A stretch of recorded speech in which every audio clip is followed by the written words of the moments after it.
For me, the smiling stamp became quite iconic. Like, right, each day that's one stamp closer, one step closer to where we want to get to. First of all, it's okay to feel what you're feeling. Try and see what one thing could you do in this moment that you're going to be sort of proud of. I thought the closer I got, it would like make more sense and all of that. But no, to answer your question, it feels even more, it's hard to comprehend. I calculated today, I think I've ran consecutively for like 76 consecutive days this year. If you put everything, because it's roughly about 5 hours a day. My name is James Cooper. I'm a personal trainer. I'm an ultra endurance runner. And this year I'm taking on my biggest challenge yet, which is to run 366 marathons in 366 days. It's got a bit boring now, but I'll say it again. Trust me to choose a leap year. Bad planning on my part. So it's that extra wall. So for people that have been listening to the podcast for the whole year, you were on back in April. Was it April? Okay. It was April, which, I mean, it feels ages ago, and it also doesn't feel ages ago, if that makes sense. It feels like it makes total sense. Just getting into it, hardly really started, and now this episode's going out on New Year's Eve, so when people are listening to this, it will be your final marathon. Like, just hearing those words, and we had a quick chat before I hit record on this. Does it feel real that it's about to come to an end? It doesn't. I wish I could say it does, but the closer I get, it almost feels even more surreal. I thought the closer I got, it would like make more sense and all of that. But no, to answer your question, it feels even more, it's hard to comprehend. For so long, I've had to almost become quite robotic in the process. So I've felt feelings and I've felt emotion, but I haven't been able to act on it. You know, there's been times where I haven't wanted to get up and get out, but you have to do it, right? I mean, there's literally 0%, I don't know, what's the word? Sort of, you have to do it. Otherwise the whole challenge is over. So it's not sinking in. Maybe when I cross that finish line, it will. I don't know. But it's just been an unbelievable year so far. Since April, there have been some challenges. There have been some amazing moments as well. And I remember talking back in that podcast, which I would say go and listen back to if you haven't yet listened to. I remember talking in that about kind of that first month, first 50 days really, where you were kind of getting into it. And then by April, you felt into it. And now you just mentioned like that robotic feeling of the day-to-day nature of it. Has that been difficult? The fact that it is, and it has been the same every day for 300 and whatever day we're at now? 353.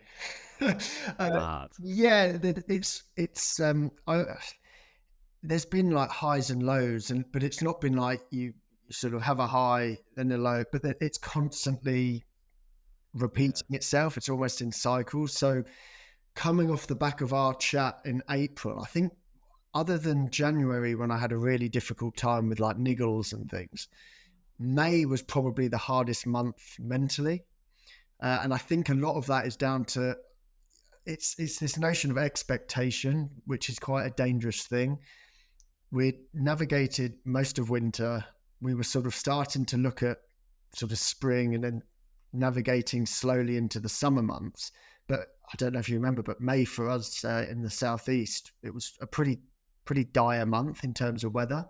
So this expectation kind of set me up for disappointment. And you can flip it as well. You can almost have the notion of expectation, having low expectation. So like November and December of this, the last couple of months, I was anticipating pretty bad weather. And it's actually, for the most part, been okay. So the monotony, it's almost better the devil you know. I think for a challenge like this, you have to go beyond the monotony and just appreciate that there's not too many surprises and you're just ticking off the days to trust the process that you will get to where you get to. Yes, it would be lovely to have stunning new routes every day for like that beginner's mind, that fresh approach to seeing everything new. But it is what it is. And I just had to do what I had to do. So I wasn't too fussed with it, to be honest. I kind of accepted that fairly early on. But but each day is different in its own very micro kind of way as well. And that must, I know you're saying it's very micro kind of way, but those micro differences must actually feel quite large.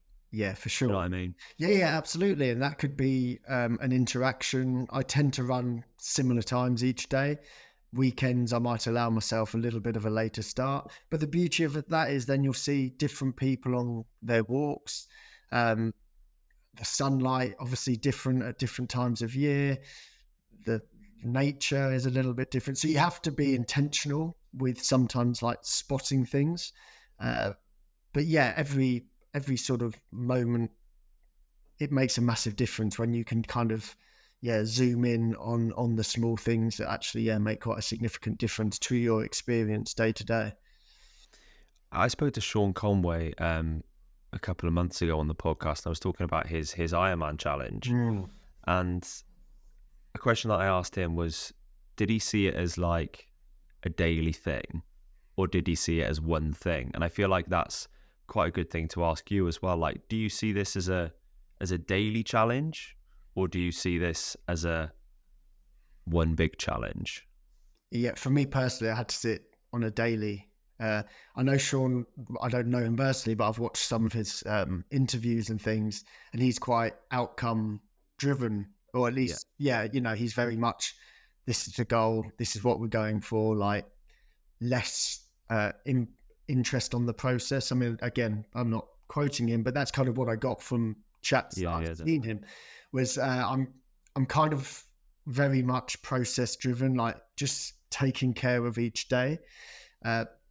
Neither is better, it all depends on the individual, I think, how we're sort of geared towards things. But yeah, for me, I had to break it down to a daily, just take care of each day and know that you're building towards the bigger picture.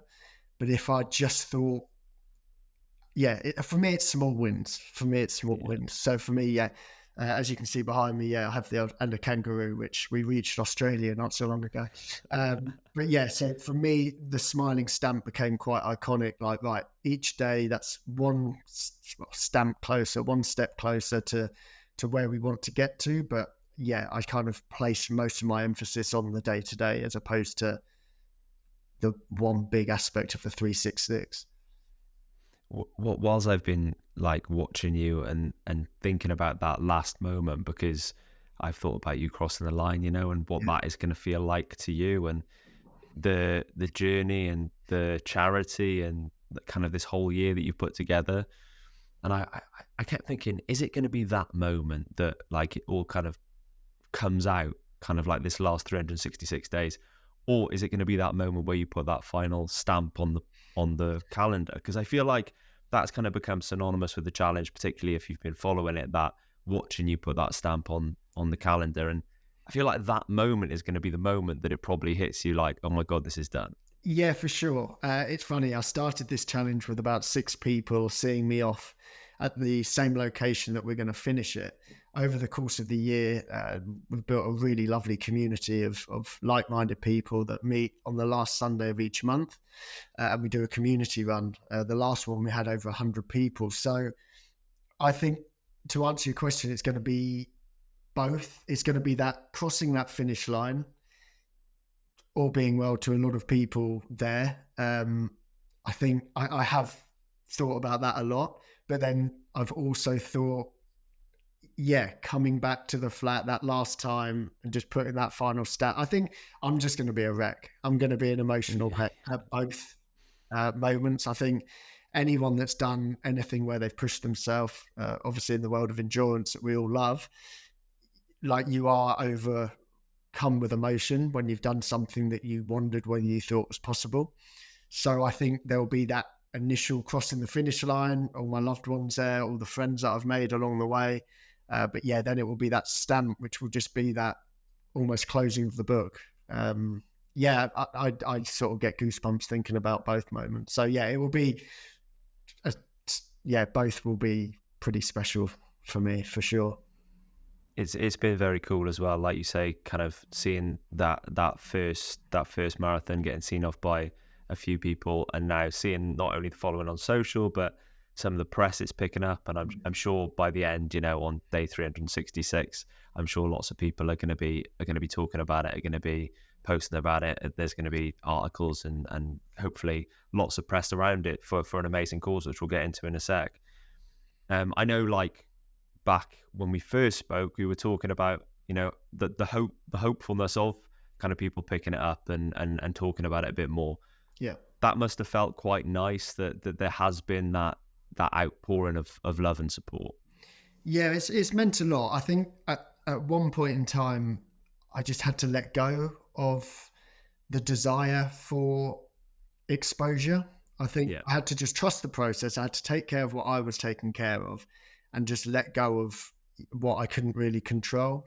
But it has, like you say, it's really picked up over the last few months. And it just means that what we're doing matters, I think, and everyone takes from it what they want to take from it. For some, it's the accomplishment, like the physical accomplishment of how can a body be able to do what it does to get to 366 marathons. For other people, it's the mental side of things. For others, it's not even about the running. It's just about the conversation around mental health. So everyone has their own story that they can share with regards to it.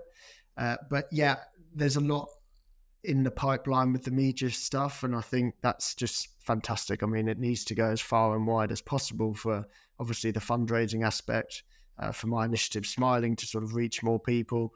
And it's just it means a lot that people are taking an interest, because I've kind of poured my heart and soul into it for the last 366 plus days. It's a good feeling. It means a lot.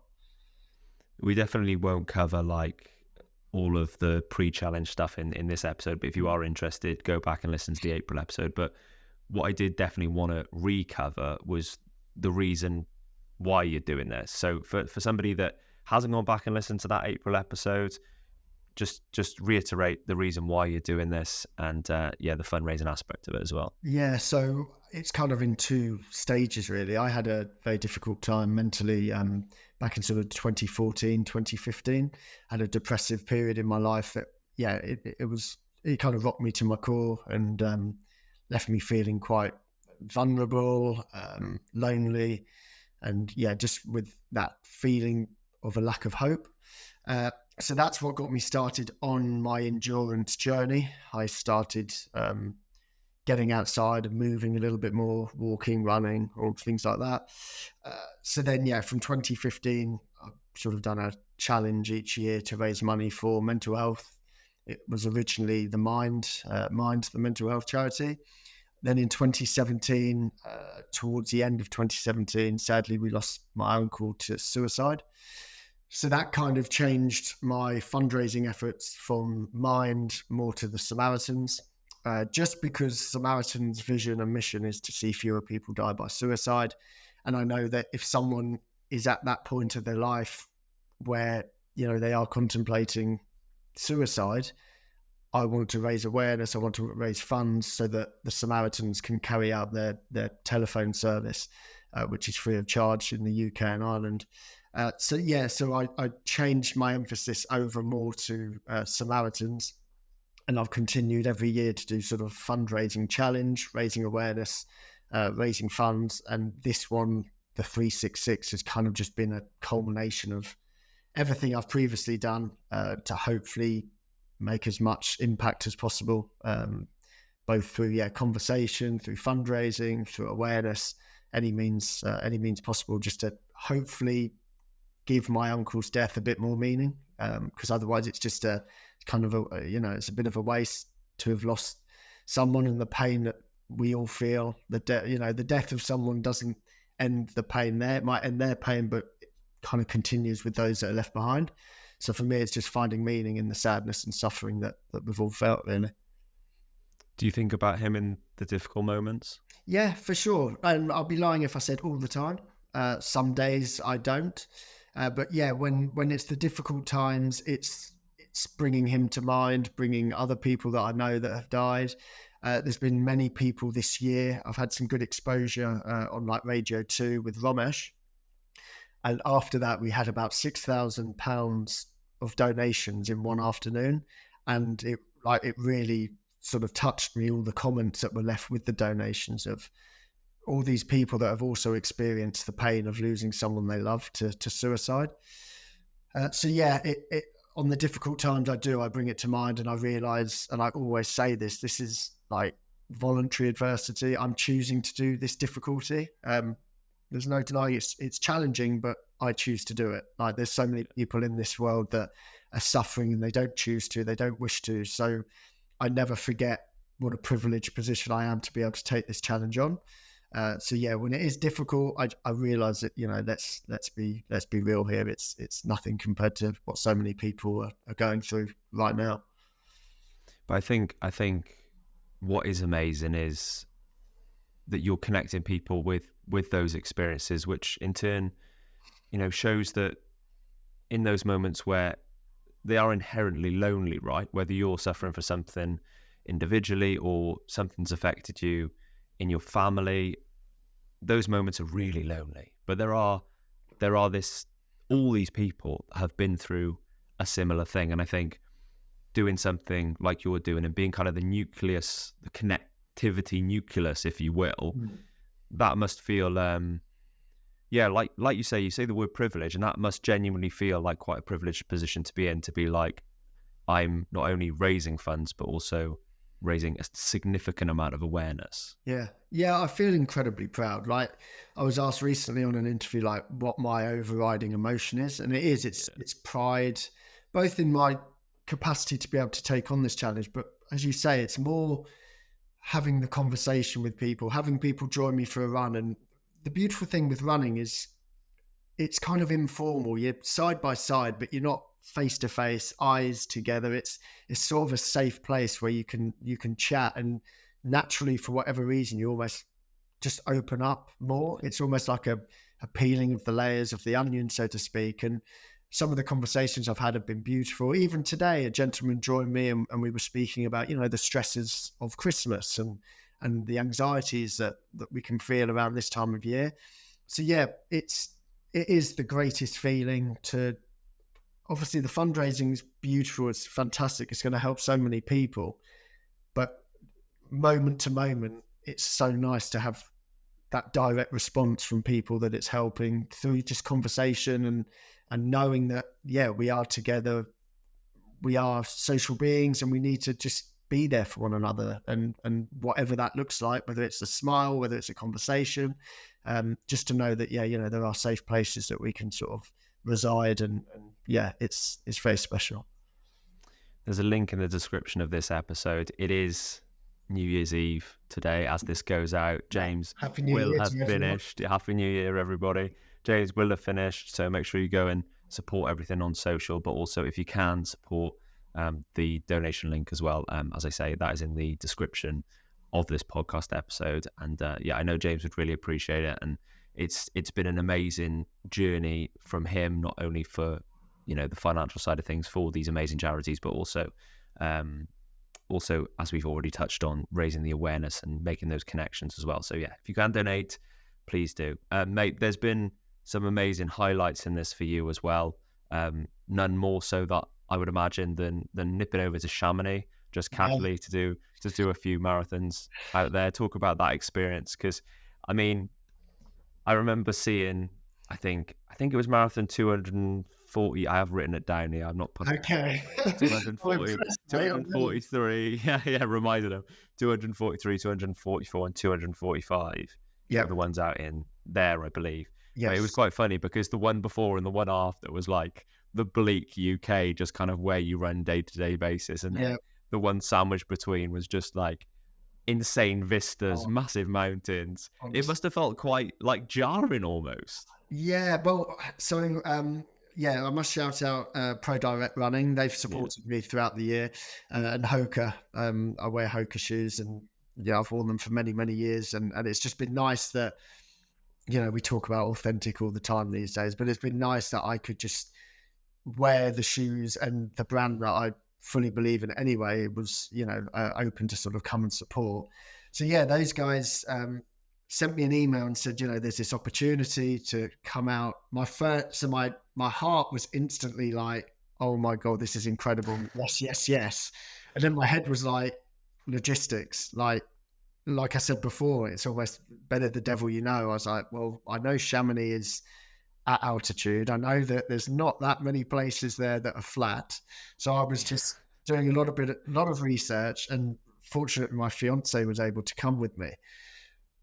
But yeah, so I found like a 6 mile loop that was reasonably flat, and I just thought, I can't turn these opportunities down. We talk about the process, we talk about, the opportunities throughout the year, and yeah, I couldn't turn it down. So yeah, I mean, I'm beaming just thinking about it. It was just surreal. It was surreal. It was an incredible experience.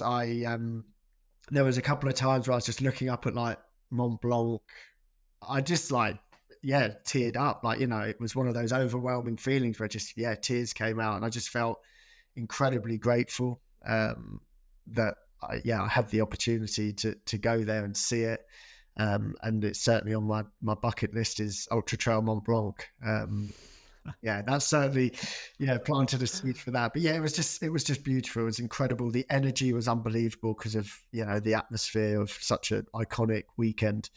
It was just, words. I'm just very, very, very privileged and grateful to have the opportunity to go there. I was actually going to ask that next. Like, do you look past this? And, there are going to be special races, I'm sure, in your future, like UTMB and others. But you mentioned like endurance challenges every year since 2015. Do you think that's something that's going to continue? Is that something that, because you've had a lot of thinking time, mate, Yes, there this sure. last year, like, have you thought of anything, or are you going to continue with this sort of thing? Yeah, I mean, running, it's funny. Some people are like, are you going to run any more after this challenge? I think a lot of people associate running in a negative thing. For me, it's changed my life in more ways that I could ever say, like from mental, spiritual, all of those, things. It's done everything for me.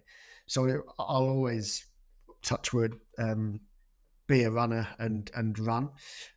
With regards to the challenges, I think it's probably going to go from like every year to maybe every 2 years, something big. I mean, I'm already looking at 2025 and sort of thinking about, maybe a marathon, maybe like an ultra 100, or I'd love to do a 200 miler. I feel like a lot of what I've done this year in terms of pace and I mean, the training volume lends itself to kind of seeing what I could do on an ultra race. There'll be a race calendar in 2025, but it won't be sort of fundraising as such. Everything I do, I always want to, progress the conversation around mental health, share my smiling initiative, and just, enjoy it all. But hey, I'm open to opportunities. I mean, I would love opportunities to do things in the future. So we'll see what opportunities arise. I'll never say never, but I think, to go to every 2 years. But I'll tell you hands down, I will never, ever do a year-long rally ever again. It's just as amazing as it's been. I'd say 85% positive to 15% negative. Like it's just, it's been such a sacrifice. But again, it's one that I chose to do. So I'm not complaining, but I won't be doing a year long or any running streaks or anything like that. Not interested. I love the idea of this being like the most aggressively intense training block for us next year. Do you know what I mean? 52 weeks of 184-mile weeks. I mean, it's ridiculous, really, isn't it? Yeah, when people say, "Oh yeah, did you do any speed work?" Well, that's something I will have to work on. But I think I calculated today. I think I've ran consecutively for like 76 consecutive days this year. If you put everything, because it's roughly about 5 hours a day, give or take, that it's kind of been.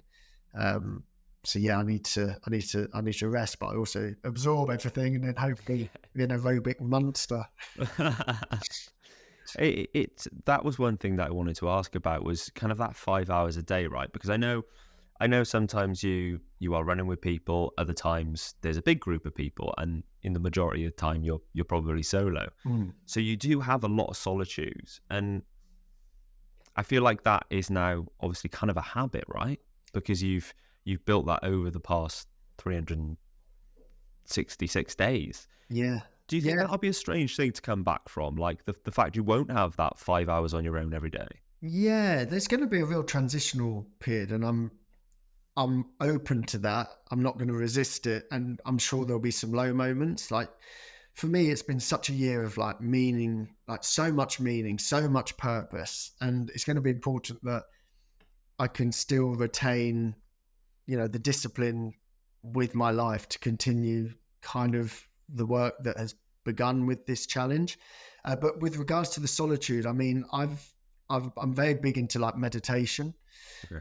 This year, like my formal practice has just dissipated, like it's just disappeared. So normally I like to sit in silence and do kind of a traditional meditation. So that I'm looking forward to like restarting that in the new year. Obviously not for 5 hours a day. I do, yeah. Where's he gone? Yeah, it's going to, I don't know, 30 minutes a day or whatever it is. So that's going to be a nice moment where I can still sort of go inwards, and I'll still be running and things, but it will be, I'm fully aware that the challenge over the next 6 months will probably be adjusting back to kind of what, working a bit more, spending more time with my fiance. That's a good thing. I'm not saying it's so it's going to be weird, just almost recalibrating back to a bit more of a kind of normal existence. But yeah, I will miss aspects of it, but I can still acquire that solitude. I don't have to be out for 5 hours. I could be out for an hour and still obtain that sort of peace. So yeah, it's going to be interesting, and I'll be very transparent over the coming months on the socials as to how I'm coping and how I'm sort of moving forward with life, I guess. Yeah, make sure you do go and follow James, because that is going to be I think a very interesting journey to follow as well. And like you say, being open about it is going to be the most important thing, but the most interesting thing for everybody else watching as well. Sure. Do you think you're going to run on New Year's Day? I ran with a couple of friends on Sunday. They came down from Oldham, which was very sweet of them to surprise me. But they were like, "Oh, are you contemplate?" Because I know Sean, he broke his world record, and then because the pressure was off, it almost became a game as to like, will he go out? Will he go out? I contemplated one on the 1st of January, but nah, I've been selfish this year. I want to just have a hard reset on the 1st. I'm going to intentionally have a closure of the chapter. I'm not going to run on the 1st, but then I will from the 2nd onwards, from a tapering or post-run kind of transition. But yeah, I don't want a running streak. I don't want that over my head or anything. So yeah, January the 1st, nothing, which could be very weird. And then I'll figure out whether it's 5 miles a day, 10 miles a day, whatever, and gradually bring it down over a period of time. And the beauty of this is it's such a bookended challenge, right? It's day 1 to day 366. They are the bookend. So it's like, I don't think there's really any more sort of formulaic way of looking at it for any other challenge. This is a year. It's kind of a bit pointless to go, well, technically you've already done a year and a day, if we're being technical about it. But like, it feels like going on isn't going to do anything else for you at this point. No, unless you go, I'll do another 365. At one point in the challenge, I looked at because I think the official Guinness World Record is like 366, but I haven't had any. I'm not really interested in it. But at one point in the year, I was like, the unofficial one, I think it's like 637. I was like, but I think there's beauty. I think there's beauty in closure. I think everything has an end. And I think sometimes, as difficult as it can be, sometimes, you need to accept that, and you need to like make peace with that. Yeah. So for me, I want it just to be, closure. And I've achieved what I set out to do. And then you have to, if you continue these things, like you have to question what's the motive, like why. And I've been very connected with my why throughout. And once it's done on the 31st of December, that's job done. And I'm just grateful to my body, grateful to the community, grateful for everything that I've been able to do it. Like, all being well, I've still got 13 days in terms of when we're speaking. So, still got to be careful. Yeah, we won't jinx it, I promise. We won't jinx it. No. What have you, and it's an odd question this, but it's like, because it's gonna be something that I think is gonna force you to reflect, but like, what have you learned about yourself throughout this process? I think that I'm capable, and I say we because this carries over to everyone. I think we're so much more capable than we realize. And I think the power of having a why that's deeply rooted in your own personal journey is huge. But yeah, I think it's just that we are capable of so much more, and that we can overcome difficulties, and that whether it's, I want people to see this challenge as their way of, like, forget the marathon aspect of it. It's relative to the individual. Like, if they're sat on the sofa and they're struggling to get outside or anything, just getting up and getting outside, and just the power of consistency.